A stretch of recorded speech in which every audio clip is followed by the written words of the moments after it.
6 सितंबर 2025 शनिवार। पहला पाठ कलोसियों के नाम संत पौलुस का पत्र, अध्याय 1 पद संख्या 21 से 23। आप लोग भी अपने कुकर्मों के कारण ईश्वर से दूर हो गए थे और आपके मन में ईश्वर की शत्रुता भर गई थी।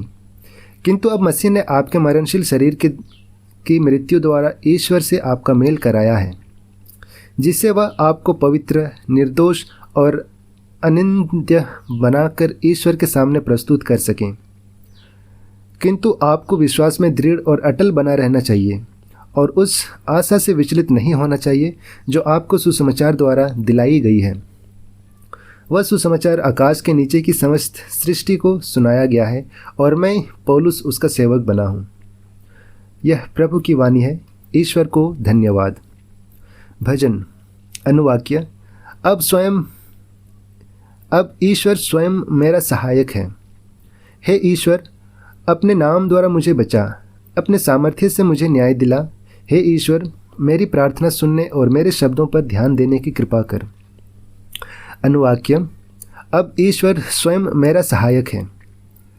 अब ईश्वर स्वयं मेरा सहायक है। प्रभु मेरे जीवन का आधार है। मैं सारे हृदय से तुझे बलिदान चढ़ाऊँगा। मैं तुझे धन्य कहूँगा क्योंकि तू भला है। अनुवाक्य। अब ईश्वर स्वयं मेरा सहायक है। जय घोष। alleluia। प्रभु कहते हैं, मार्ग, सत्य और जीवन मैं हूँ। मुझसे होकर गए बिना कोई पिता के पास नहीं आ सकता। alleluia। संत लूकास के अनुसार आज का पवित्र सुसमाचार, अध्याय 6 पद संख्या 1 से 5। यीशु किसी विश्राम के दिन गेहूं के खेतों से होकर जा रहे थे। उनके शिष्य बालें तोड़कर और हाथ में मसल कर खाते थे। कुछ फरीसियों ने कहा, जो काम विश्राम के दिन मना है, तुम लोग वही क्यों कर रहे हो? यीशु ने उन्हें उत्तर दिया, क्या तुम लोगों ने यह नहीं पढ़ा कि जब दाऊद और उसके साथियों को भूख लगी तो दाऊद ने क्या किया था? उसने इस मंदिर में जाकर भेंट की रोटियां उठा ली, उन्हें स्वयं खाया तथा अपने साथियों को भी खिलाया। याजकों को छोड़कर किसी और को उन्हें खाने की आज्ञा तो नहीं है। और यीशु ने उनसे कहा, मानव पुत्र विश्राम के दिन का स्वामी है। यह हमारे प्रभु यीशु ख्रिस्त का सुसमाचार है। हे ख्रिस्त, तेरी स्तुति हो। तो आइए आज के इन दोनों पाठों पर हम मनन चिंतन करेंगे और इसे हम सुनेंगे फादर फ्रांसिस स्करिया के द्वारा।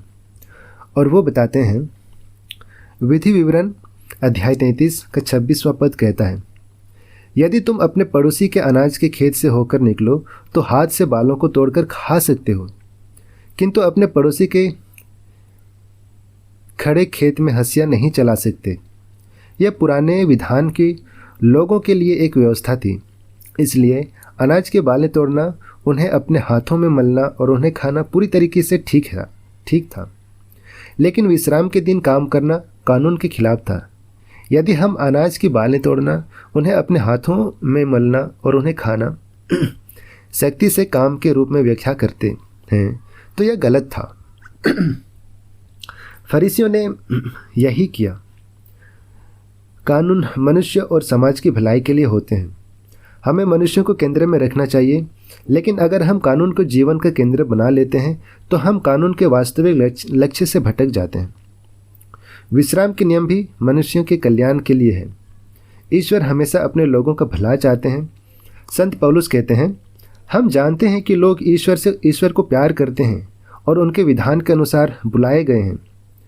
ईश्वर उनके कल्याण के लिए सभी बातों में उनकी सहायता करता है।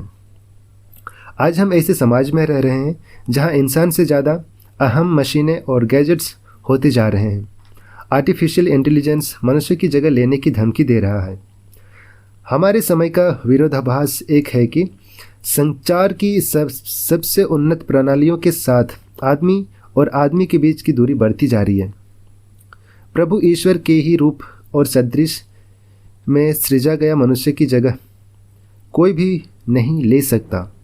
हमें एक दूसरे के संबंधों को बनाए रखना चाहिए, क्योंकि हम सब प्रभु ईश्वर के एक परिवार के सदस्य हैं।